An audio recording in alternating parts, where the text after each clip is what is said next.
had more or less the same idea myself. I've given it considerable thought, and as much as I'd like to stay, I think it's for the best. I don't understand it myself. Perhaps I've lived too long in America. But I'm clearly a disturbing influence. I'll pack in the morning if that's convenient. Uncle George, look here, this is absolute nonsense. I won't hear of it. You're not leaving this house, do you understand? If necessary, I shall use force to detain you.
Constance. Shh. Don't act so virginal. Edward, I want to ask you something. What's the matter with you? Matter with me? Well, you weren't like this in Manchester. That was different. It was raining.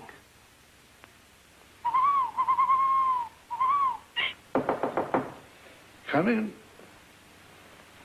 Oh, did you hear it too, George? Hmm? No, what? I think I know what it is. I think it's Frobisher's great northern doomsday owl. Oh, yes, I heard that. Oh, they're very rare now. Did I wake you up, George? No, not at all. I'm delighted. I was just about to pop down and see what I could find in the icebox. Rare, are they? Oh, yes. It's years since they've been as far south as this. Shall we have a look at it, if we can? I'll get my coat. Ah.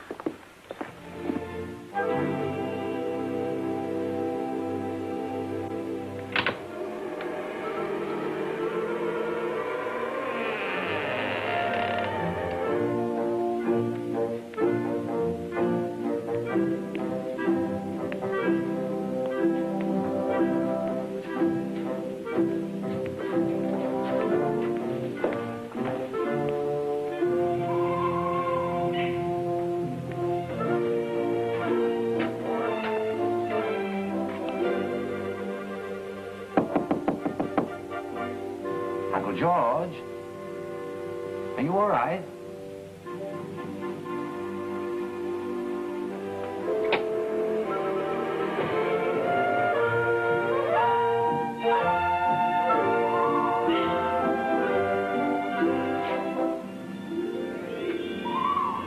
Henry?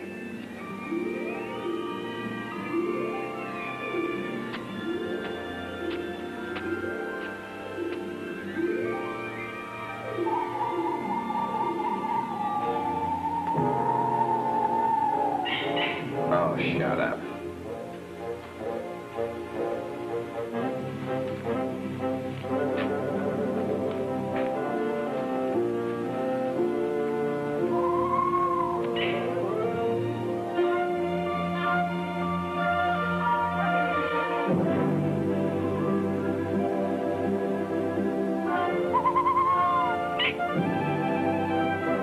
You can't believe he'd do a shocking thing like that.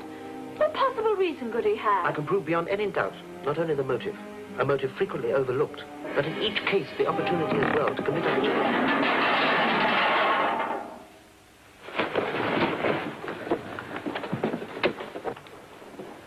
Father! Rotherhithe, what's the meaning of this? What's my daughter doing in your room at this hour of the night? And never mind, I'll hear your explanation in the morning. There's no time now. There's been an accident. Someone's had rather a bad fall. And it must be your mother.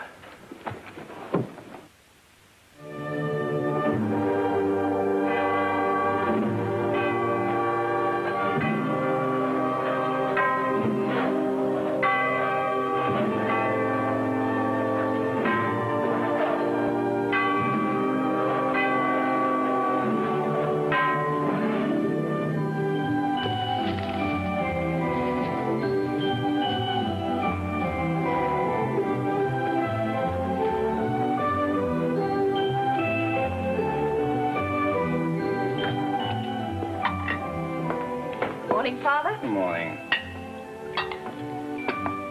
What's that? Scrambled eggs. Scrambled eggs?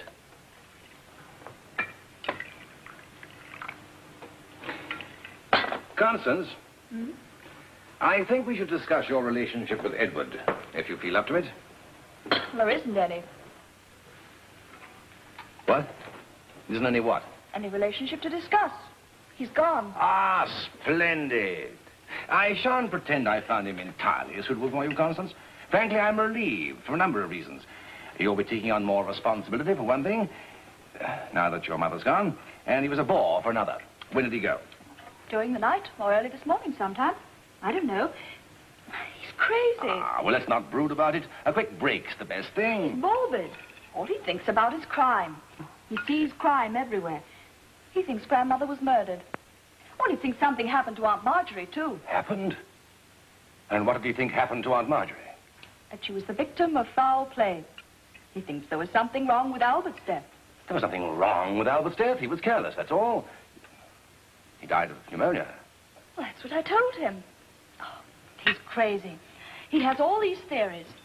He thinks that when Uncle George came here... Yeah, Constance, I take a very serious view of what you've just told me. Frankly, I find Edward not only a fool, but a dangerous man. You don't suppose that he discussed this with anyone, do you? Well, discussed it with me. Yes, that's obvious. And where did he go? Who cares? Home, I suppose. He lives with his mother.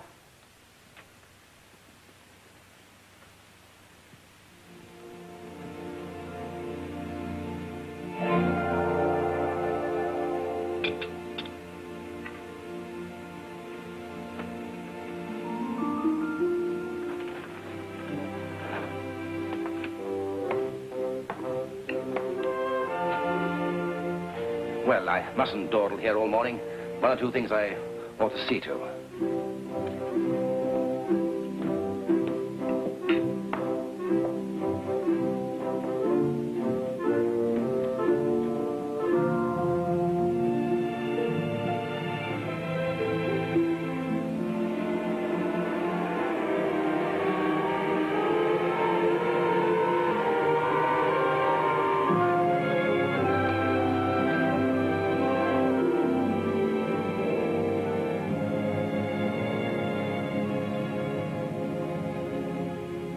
Father, do you want to know what Edward really thinks?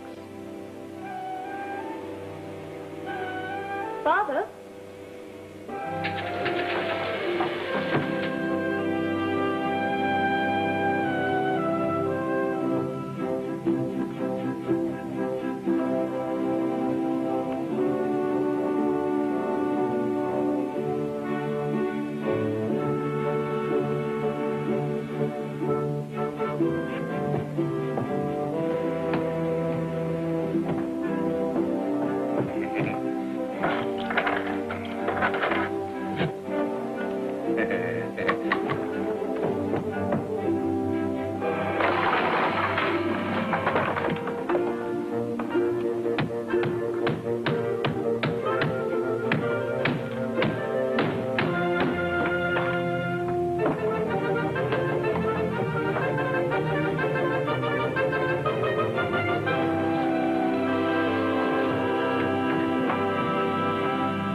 I suggest we proceed with the utmost caution, Inspector, in case he tries to make a dash for it. This is a serious charge you're making, young man, against a fine family, considerable prestige. I can't believe... Precisely, Inspector. I found it incredible myself. And then I suddenly realized that I was making a fundamental error. Suddenly I saw what he was after, the one thing essential to his well-being. Prestige, as you so rightly put it. And then I saw how clearly he was trying to get rid of everybody in his path, making each step appear quite accidental. Well, I'll have a little chat with him. Good morning, Edward. I hope you slept well. This is Mr. George Clitterburn. How do you do, sir? How do you do? Oh, Edward, I I don't think I've met your friend. I'm sorry to be abrupt. It's rather urgent. I'm Deputy Inspector Harris. Oh, then that means you're from the police. Constance, I think after all these little upsets these past few weeks... What's that outside? Outside? Aunt Alice and Uncle George. Oh, I thought I heard a car. A car? Where did you go when you left the table? Oh, 1 minute you're here. The next minute I'm there, I know. Look, Constance, as I was saying, I think after all these little upsets these past few weeks, I'm entitled to a holiday. So, I shall be going away for a while. Going away? Where? Well, I rather thought one of the colonies, while we still have some. Anyway, it's all really a question of extra... somewhere where I can't be got at. Yes, I think I'll pack right away. Where's my big suitcase, do you know? In the box room, I suppose. In the box room, I suppose. Yes. Well, goodbye for now. Take care of yourself and give my love to the... yes.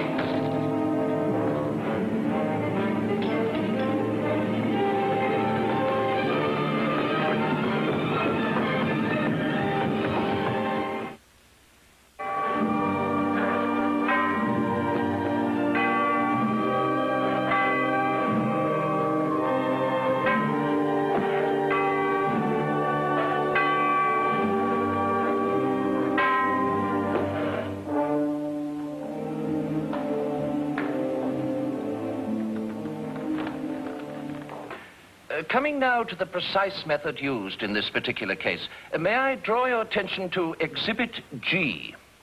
I've now asked the officer to show the gun to the ladies and gentlemen of the jury.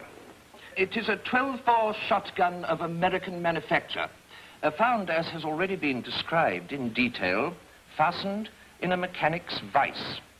Its position, the manner in which it was arranged, has established beyond any possible doubt, I believe, that this weapon did indeed cause the violent death of Sir Henry Clitterburn. We will now try to have it identified by the witness and establish officially the matter of ownership. The coroner would like you, if you can, to identify the gun. Sorry, I didn't realize that was a question. It's my favorite gun, as a matter of fact. Made for me by a chap in St. Louis, Missouri. You'll find his initials on the stock, I believe. Native black walnut. Lovely wood. A bit too heavy for the kind of shooting we have around here for the most part. Thank you, Mr. Clitterburn. I shall call you again later. But for the moment, if the officer will replace the exhibit...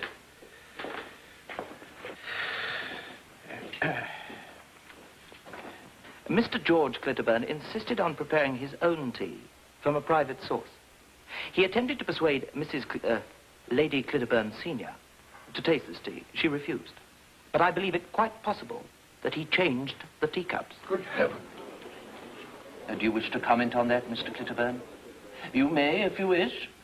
On the other hand, you needn't. No, sir. Thank you. I don't believe I will. Yes. Oh, yes, I'm quite sure of that. George removed the ladder while Henry was on the roof fixing the chimney. And, well, of course, I know it's the wrong time of year, but there's a searle bunting nesting in the old dovecot, and George and I wanted to have a better look to see if there was anything we could do for it. Thank you, Miss Clitterburn.